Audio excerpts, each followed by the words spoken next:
حضرت عائشہ کو غصہ آیا. بخاری کے الفاظ ہیں اما عائشہ نے بڑے غصے میں فرمایا کہ آج کے بعد میں عبداللہ بن زبیر سے بات نہیں کروں گی، اپنے بھانجے سے بات نہیں کروں گی. او لوگو، انسان تو دونوں ہیں، اما عائشہ بھی انسان ہے، بھانجا بھی انسان ہے، دونوں صحابی ہیں، اور دونوں کو غصہ آ گیا عبداللہ بن زبیر کی بات سن کر کے. اما عائشہ نے کہا میں آج کے بعد کبھی ان سے بات نہیں کروں. ہم ہوتے تو کیا کرتے؟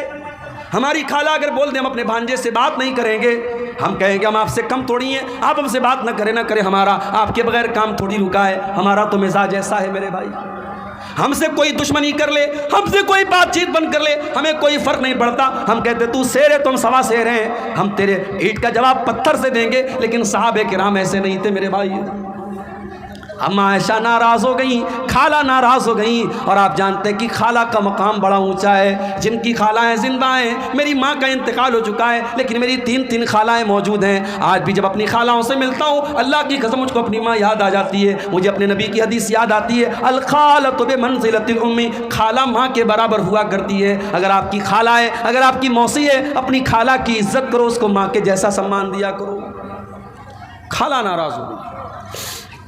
عبداللہ بن زبیر پریشان ہے، خالہ کو کیسے مناؤں، خالہ تو بات کرنے کو تیار نہیں.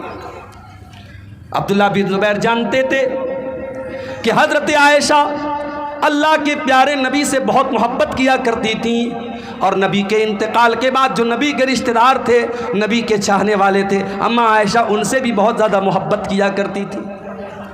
عبداللہ بن زبیر کے دماغ میں ایک آئیڈیا آیا. انہوں نے دو صحابی کو پکڑا. یہ کون سے دو صحابی تھے؟ یہ اللہ کے رسول کے نانیحال کے خاندان سے ان کا تعلق تھا. یہ بنو زہرہ سے تعلق رکھتے تھے، یہ اللہ کے نبی کے نانیحال والے قبیلے سے تعلق رکھتے تھے. اور حضرت عبداللہ بن زبیر جانتے تھے کہ اما عائشہ اپنے نبی کے نانیحال والوں سے بھی بہت زیادہ محبت کرتی ہیں. دو لوگوں کو پکڑا، کہا کہ بھائیو دیکھو ایسا ایسا میٹر ہے میرے ساتھ، میری خالہ مجھ سے بہت ناراض ہے اور مجھے اپنی خالہ کو منانا ہے. بس آپ کو ایک کام یہ کرنا ہے، میرے ساتھ چلنا ہے، اور میں جب اپنی خالہ کو منانے لگوں تو آپ کو تھوڑا سا میرا سپورٹ کرنا ہے. اب یہاں ایک مسئلہ اور سمجھ لو. جب دو لوگوں کے بیچ میں جھگڑا ہو گیا تو جھگڑے کو سلجھانے کے لیے شریعت نے بہت ابھارا ہے. اگر دو لوگوں کے بیچ کا جھگڑا چکانے کے لیے آپ کو جھوٹ بولنا پڑے تو جھوٹ بھی بول سکتے ہیں، حالانکہ جھوٹ بولنا بہت بڑا گناہ ہے. شریعت کی نظر میں جھوٹ بولنا بہت بڑا گناہ ہے. مگر دو لوگوں کے بیچ میں جھگڑا ہو جائے تو اللہ کے نبی کیا فرماتے ہیں؟ لیس الکذاب الذی یصلح بین الناس. دو لوگوں کے بیچ میں صلح کرانے والا اگر جھوٹ بھی بول دے تو کوئی حرج کی بات نہیں ہے. اتنا شریعت نے اس پر ابھارا ہے. اور اگر دو لوگوں کے بیچ میں جھگڑا پھیلانے کے لیے، دو لوگوں کے بیچ میں اختلاف پیدا کرنے کے لیے اگر کوئی سچ بھی بولتا ہے تو شریعت کہتی ہے ایسا سچ بولنا بھی حرام ہے، اور شریعت اس کو چغلی کہتی ہے، اور چغل خور جنت میں نہیں جائے گا. اللہ کے نبی فرماتے لا يدخل الجنت نمام، چغل خور جنت میں نہیں جائے گا. تو کبھی اگر آپ کو ایسا موقع ملے کہ آگ لگ گئی ہے اور آگ بجھانے کا آپ کو موقع ملا ہے تو میرے بھائی آگ بجھانے کی کوشش کرو، آگ میں تیل ڈالنے کا اور آگ میں گھی ڈالنے کا کام کبھی مت کرنا. اب ان دونوں صحابی کو جب یہ آفر ملا کہ حضرت عبداللہ بن زبیر نے کہا میری خالہ مجھ سے ناراض ہیں اور میں منانا چاہتا ہوں، یہ دونوں فوراً تیار ہو گئے، چلو کوئی بات نہیں ہم چلیں گے آپ کے ساتھ. اب یہ تینوں لوگ اما عائشہ کے دروازے پر پہنچے، اور جو طریقہ اسلام نے سکھایا ہے جب کسی کے دروازے پر جاؤ تو السلام علیکم کہا کرو. آج کے زمانے میں موبائل کا دور ہے، آپ کسی کو کال کریں تو ہیلو کہہ کر کے بات نہ شروع کریں، السلام علیکم کہہ کر کے بات شروع کریں، یہی صحیح ہے.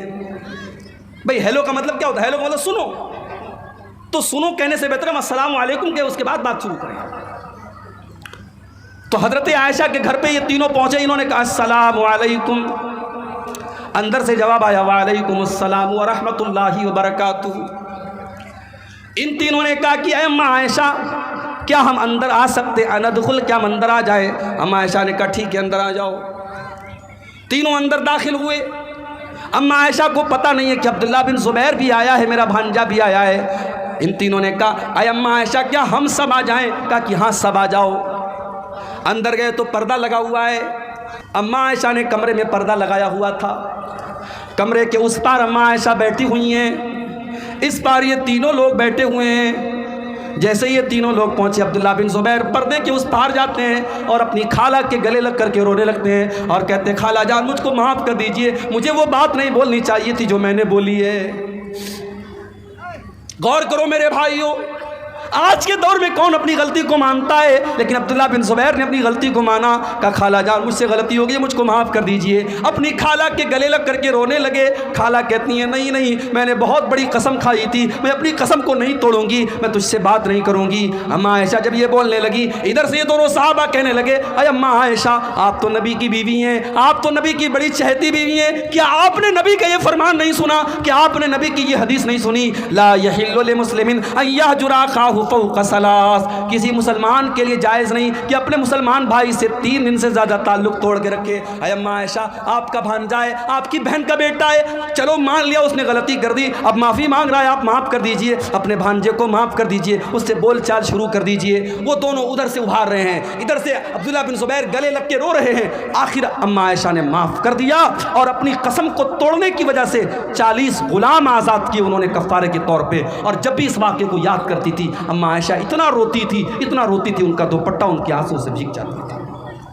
یہ صحابہ تھے میرے پاس۔